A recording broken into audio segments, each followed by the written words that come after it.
Stop. Right now, before you do anything else today, I need you to answer one question. Honestly. No excuses.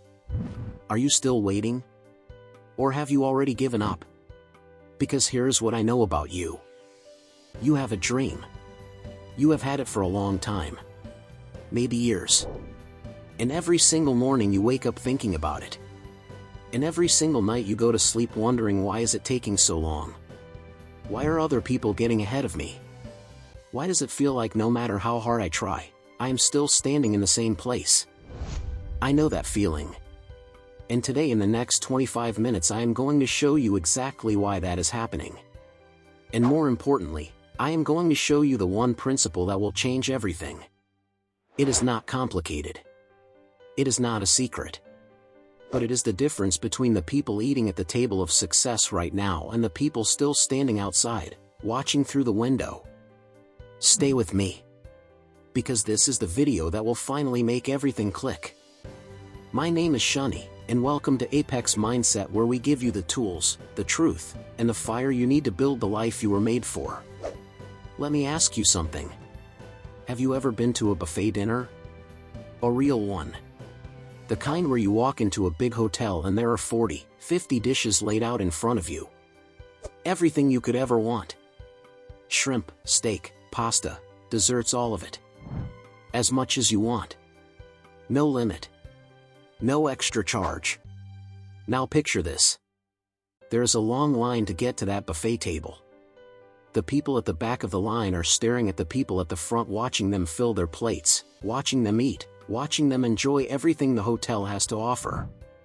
And the people in the back? They are standing there. Hungry. Waiting. Some of them are frustrated. Some are jealous. Some have already started complaining. Now here's the key question. What separates the people at the front from the people at the back? They got in line. And they stayed in line. That is the whole secret to success. And I know what you are thinking, that cannot be it. That is too simple. But stay with me. Because the simplest truths are always the ones we resist the most. In life, there is a buffet of success and prosperity waiting for every single one of us. The table is set. The food is ready. Everything you have ever dreamed of, the financial freedom, the meaningful work, the respect, the peace of mind, it is all there. Already prepared. Already waiting. The only question is, are you in line? Now let me tell you about the principle that has changed millions of lives, including my own. It has only 2 steps. Step 1, join the line. Step 2, stay in the line. That is it. That is the entire formula for success. Now, before you roll your eyes and say that is obvious, let me tell you what most people do. Most people look at the buffet line and think about joining. They stand near the line. They talk about the line. They watch other people in the line. They make plans to join the line. But they never actually get in it. Why? Because joining the line means making a real commitment. It means saying out loud to yourself, I am going to do whatever it takes. I am going to pay the price. I am going to show up every single day, even when I do not feel like it. That is a terrifying promise to make. Because it means you can no longer blame your circumstances. You can no longer say, I would have succeeded if only I had more time, more money, more connections. The moment you get in line, the excuses have to go. And this is exactly where most people stop. Let me tell you about something that happened to me personally. When my first book, Apex Mindset, was about to be published, I visited a photo studio to get photos taken. While I was there, I got talking to the young man who worked there. A bright guy. Sharp. You could see the intelligence in his eyes. We talked about success, about money, about the future. And I told him, if you follow a focused plan with real discipline, you will begin to see financial results within 5 years. He stared at me like I had said something offensive. 5 years, he said. My God, I cannot wait that long. I do not have the time. He actually seemed insulted. As if 5 years of disciplined effort was beneath him. As if success was supposed to show up at his door tomorrow morning like a pizza delivery. It has now been almost 4 years since that conversation. I went back to the same studio recently for some work. And that same young man is still there.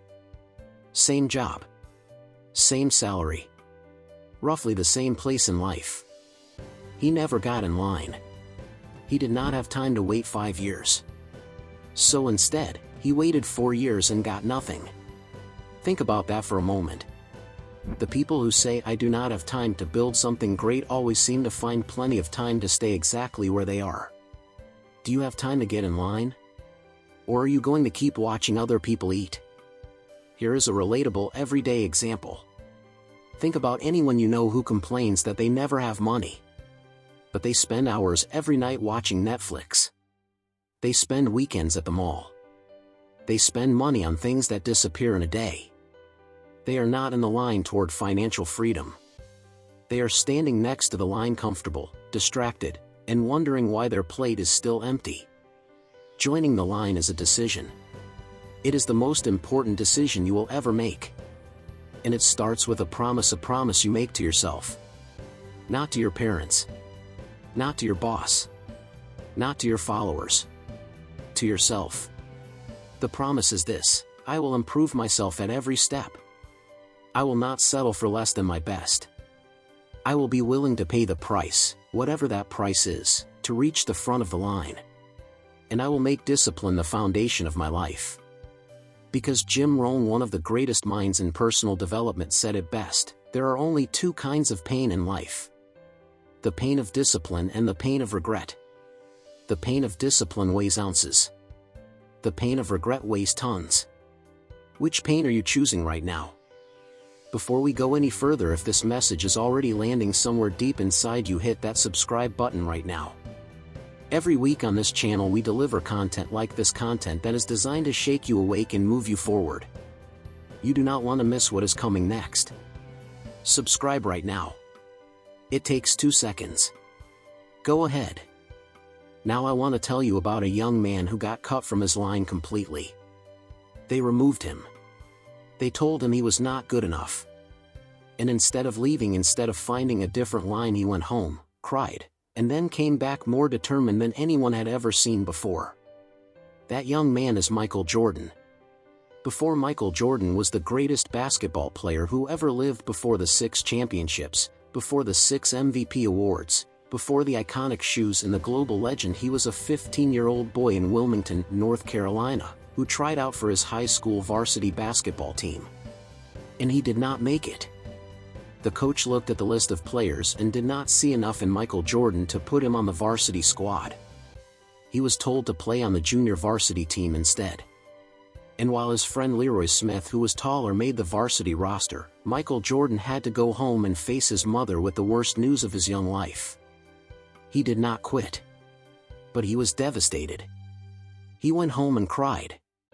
Behind his closed bedroom door, alone, this 15-year-old kid who believed with everything inside him that he was meant for basketball sat with the crushing weight of rejection. That was his darkest moment. But here's what happened next, and this is the turning point that separated Michael Jordan from every other kid who got cut that day. He used that rejection as fuel. The next morning, Michael Jordan woke up before everyone else and went to the gym. He practiced alone. He practiced when it was dark. He practiced when he was tired. He practiced when his body ached. He made a private promise to himself: I will never give anyone a reason to cut me again. He got back in line. Not the fun line. Not the easy line. The hard line. The early morning, nobody watching, no applause line. He used the power of his mind and his belief to transform pain into performance. Every time doubt crept in, every time the memory of being cut surfaced, he converted it into one more hour of practice, one more drill, one more repetition. And the results? By the following season, Michael Jordan was not just on the varsity team. He was the best player on it. By the time he was a senior, he was being recruited by top universities across America. He went on to play at the University of North Carolina, won a national championship, was drafted by the Chicago Bulls, and proceeded to build the most celebrated career in NBA history. 6 championships. 5 MVPs.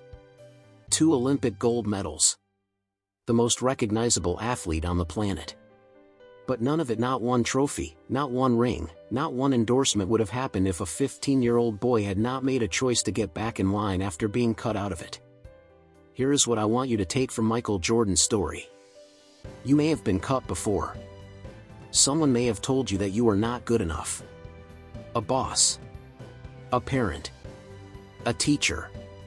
A rejection letter. A door that closed in your face. That cut does not define you. What you do the morning after the cut that defines you. Michael Jordan did not change the coach's mind with words. He changed it with discipline. With showing up. With staying in line when nobody was watching and nobody was clapping. The buffet is still there. Are you going back to the gym? Wait, what I am about to tell you next could completely reshape how you see success. Do not skip this part.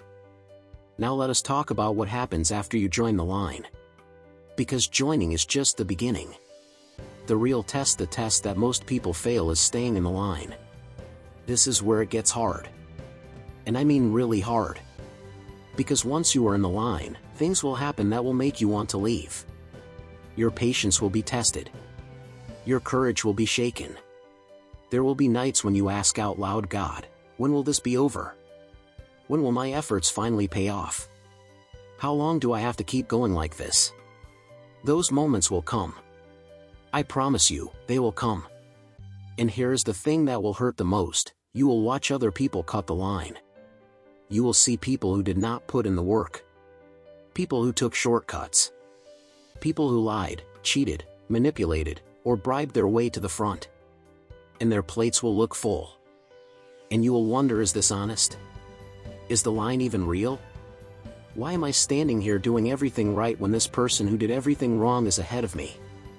This is the most dangerous moment in the entire journey. Because this is where people leave the line. But I need you to hear this clearly: those people are not your role models. Their plates are full of poison.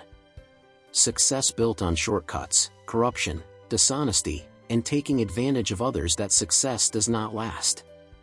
It cannot last. And we all know what eventually happens to those people. We have seen it too many times to count. The question is not whether their shortcut is working right now. The question is whether you would like to be counted among them. You would not. I know you would not. Because you are still here. You are still watching. You are still in line. Real success, the kind that lasts, the kind that builds a legacy, the kind that lets you look your children in the eyes with pride, is only possible through truth, honesty, and good faith. There are people all around us who prove this. People who stayed in line. Step by step. Season by season. Who kept paying the price quietly, faithfully, consistently. What does discipline look like in the line? It looks like this: your favorite TV show is on. Your friends are all out having fun. The weekend is calling your name. Your body is tired and your eyes are heavy. And you still sit down and do the work you promised yourself you would do. Not because someone is watching. Not because you will be rewarded today. But because you made a promise. And your word to yourself is the most sacred contract in your life. Pain in ounces. Every single day. Or pain in tons. At the end of a life you did not live. You choose. Think about the American worker who comes home after a 10-hour shift and spends 90 minutes every evening learning a new skill, building a side business, reading, improving. Nobody sees it. Nobody applauds it. But 5 years from now, that person is at the front of the line. And everyone who laughed at them is still standing where they were. Now I want to tell you about a man who was literally kicked out of the line. Not once. Not twice. But over and over again. A man who was told his ideas were worthless. Who went bankrupt. Who lost everything. And who refused with every last piece of himself to accept that the buffet was not meant for him. That man is Walt Disney.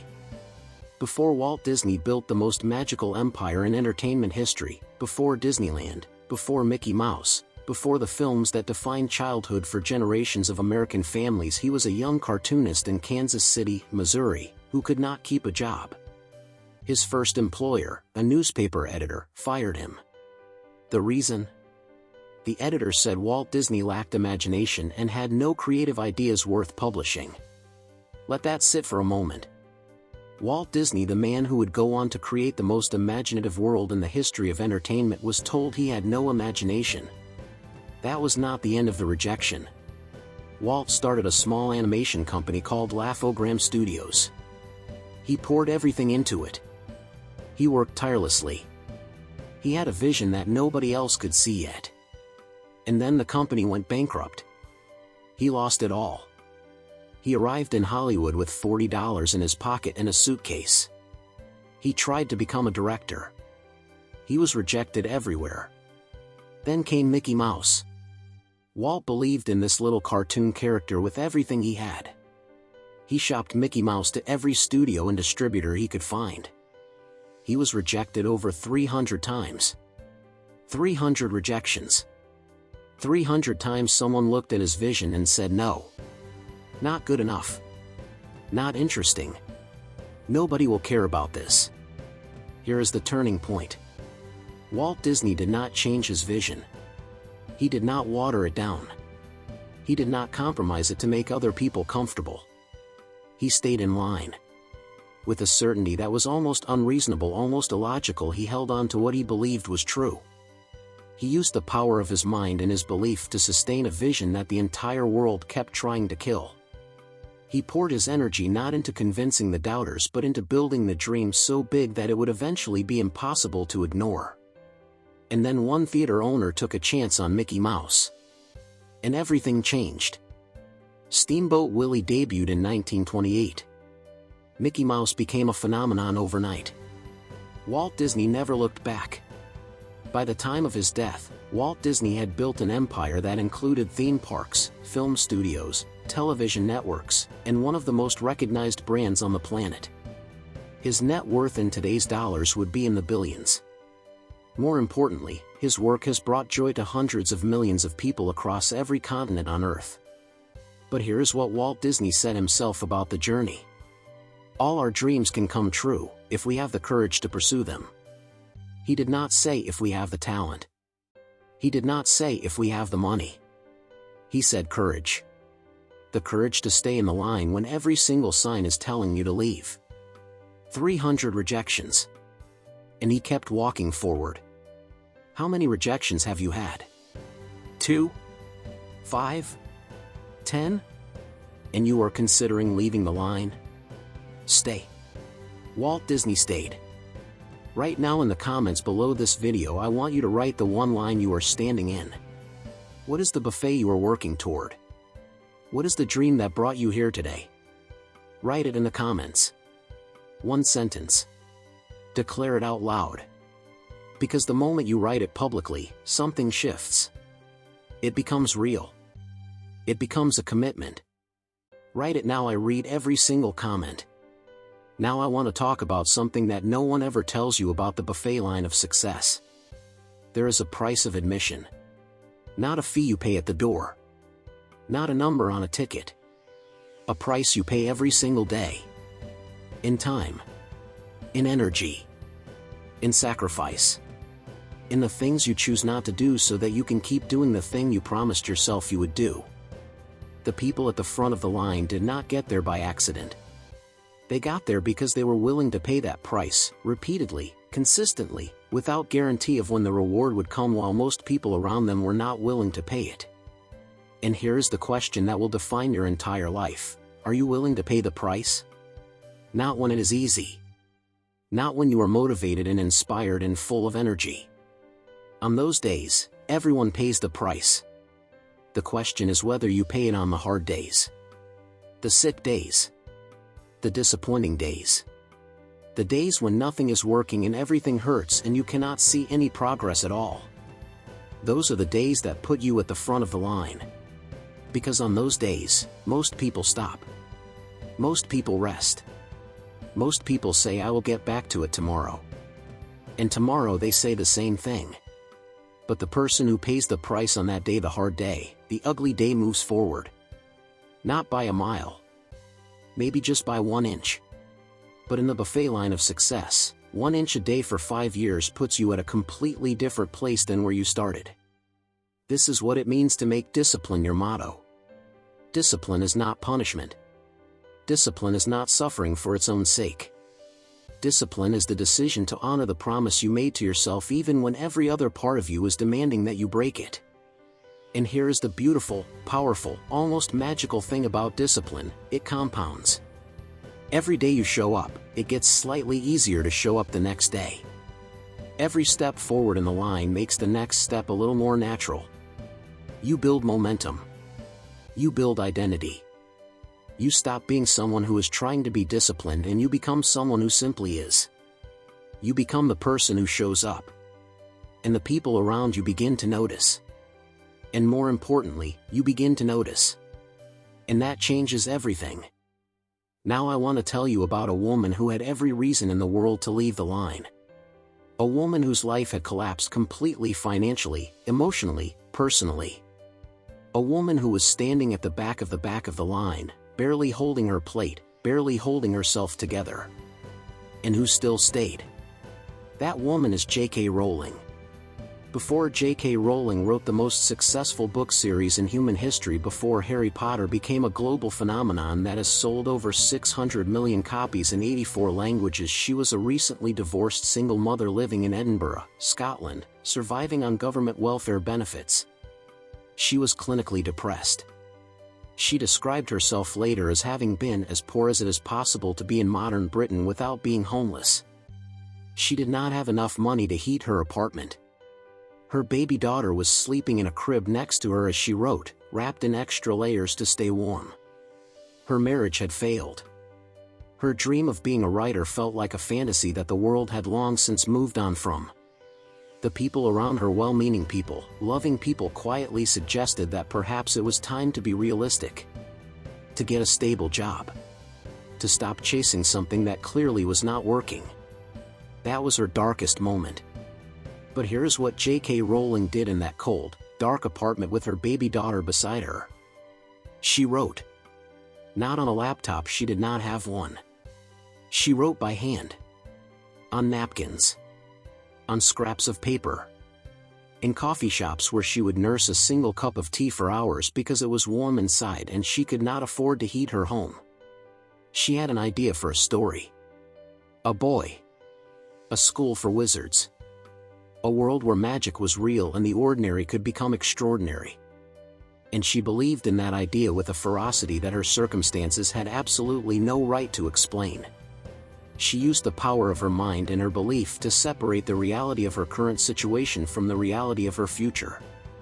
She did not let what was true today determine what would be true tomorrow. She stayed in the line. When the manuscript of Harry Potter and the Philosopher's Stone was finally complete, she sent it to 12 different literary agents. 12 rejections. She sent it to publishers. More rejections. Finally, a small publisher called Bloomsbury agreed to take a chance, but only after the 8-year-old daughter of the chairman read the first chapter and demanded to know what happened next. The book was published in 1997. By 2004, J.K. Rowling had become the first author in history to become a billionaire through writing. Today she is one of the most beloved storytellers who has ever lived. Her books have been translated into 84 languages. The films based on her work have generated billions in revenue. An entire generation of children who might never have loved reading were pulled into books by her words. But in that cold apartment, with a sleeping baby and a borrowed pen, none of that was visible. None of it was guaranteed. All she had was the line. And the promise she had made to herself that she would not leave it. What line are you holding onto in the cold and the dark, when no one is watching and nothing seems to be working? Hold it. J.K. Rowling held hers. And look what life placed at her feet. Stay with me. What comes next is the most important thing I will say today. We have covered a lot of ground today. We talked about the buffet of success, how it is already set. how it is already waiting, and how the only thing standing between you and your seat at that table is whether you get in line and stay there. We talked about the price of the line, the discipline it demands, the patience it requires, the courage it takes to keep moving when the line is long and the wait feels endless. We talked about the people who cut the line and why they are not your role models, and why the shortcuts they took will eventually cost them everything that matters. And we heard the stories of three extraordinary people: Michael Jordan, Walt Disney, and J.K. Rowling, who were cut, rejected, bankrupt, and broken. And who stayed in line anyway. And who eventually received from life everything that life had been holding in trust for them, waiting for the day they arrived at the front. Life is holding something in trust for you too. Something it has been keeping safe. Something it has been protecting for the moment you are finally ready to receive it. But you have to be in the line to collect it. And here is the final question I want to leave you with today, the same question I want you to answer in your own heart before you close this video. Which line do you intend to join? Not someday. Not when things get easier. Not when the timing is perfect and the circumstances align and you finally feel ready. Now. Today. This moment. Join the line. Make the promise. Pay the price in ounces so you never have to pay it in tons. Because the buffet is set. The food is ready. And your seat at the table has been waiting for you for a very long time. Go take it. If this video moved something in you today, if even one moment made you sit up a little straighter, believe a little harder, or commit a little more firmly to the line you are in, please share this video with one person who needs to hear it right now. One friend who is about to give up. One family member who is standing next to the line but has not gotten in yet. One person whose plate has been empty for too long. And if you are ready to go deeper, our next video on this channel is going to show you exactly how to build the daily discipline system that keeps you in the line no matter what. It is called the 5 Daily Habits That Keep Winners in the Line, and it will give you the practical tools to turn everything we talked about today into real action in your real life. Click the video on your screen right now. Watch it next. Because the line you are building starts today.